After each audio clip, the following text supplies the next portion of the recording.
بسم اللہ الرحمن الرحیم۔ آپ کا میزبان روحانی معالج حافظ محمد عثمان آج آپ کی خدمت میں عمل پیش کر رہا ہوں تنگ دستی اور غربت کا خاتمہ۔ ہمارے ہاں بہت سارے ایسے سفید پوش لوگ ہیں جو محنت کے باوجود اپنے مسائل سے نہیں نکل پاتے، اور وہ بیچارے ایسے ہوتے ہیں کہ وہ کسی کے سامنے ہاتھ بھی نہیں پھیلا سکتے۔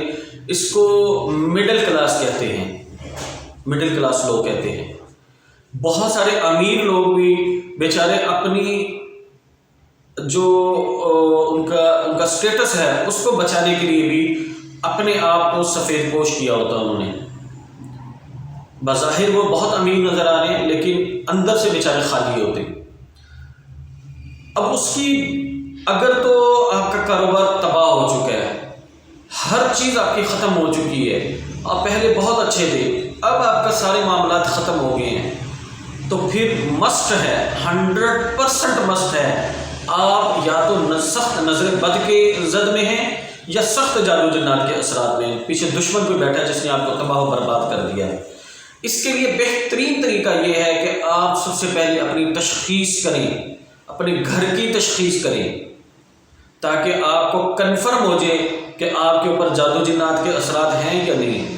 آپ کے زوال کی وجہ جادو جنات تو نہیں ہے۔ اگر جادو جنات کے اثرات تشخیص میں آ رہے ہیں تو مسٹ ہے کہ آپ کو جادو جنات کا علاج کروانا ہے۔ اس کے علاوہ آپ جو بھی وظیفہ کر لیں، جو بھی عمل کر لیں، نہیں کام آئے گا، کیونکہ جو جادو جن کا مریض ہوتا ہے اس کی کوئی وظیفہ کام نہیں کرتا، کوئی دعا اس کی قبول نہیں ہوتی۔ یہ میں نے بہت بڑے بزرگوں سے، بڑے علماء کرام سے یہ الفاظ سنے ہیں کہ جس کے اوپر جادو ہوتا ہے اس کی دعا بھی قبول نہیں ہوتی۔ بڑا عجیب معاملہ ہے یہ۔ تو اگر جن کو تشخیص کی ضرورت ہے وہ ادارے کے نمبر پر واٹس ایپ پر صرف میسیج چھوڑ دیں کہ ہمیں تشخیص کے طریقے بھجوا دیں۔ جیسے ہی میسیج ریڈ کیا جاتا ہے آپ کو اعمال بھجوا دیے جاتے ہیں۔ آپ تشخیص کریں، خود محنت کریں، خود مسائل سے نکلیں۔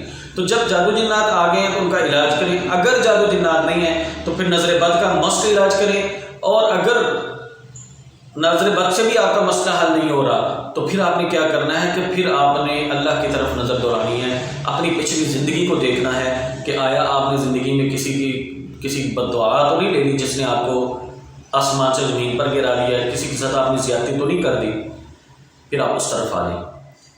تو وہ لوگ جن کا ذریعہ معاش بہت کم ہے اور وہ اپنے ذریعہ معاش کو بڑھانا چاہتے ہیں، لفظ استعمال کر رہا ہوں چاہتے ہیں، وہ لوگ کبھی بھی کامیاب نہیں ہو سکتے رزق کے معاملے میں، کاروبار کے معاملے میں، کہ جو چاہتے نہیں ہیں، کیونکہ اللہ تعالیٰ نے فرمایا کہ میں اس قوم کی حالت کو نہیں بدلتا جو اپنی حالت خود نہیں بدلنا چاہتے۔ اب رزق کے جتنے اعمال ہیں سب کے سب سورج نکلنے سے پہلے ہیں، کہ رزق کا جو معاملہ ہے وہ اللہ نے رکھا ہی فجر سے پہلے ہے۔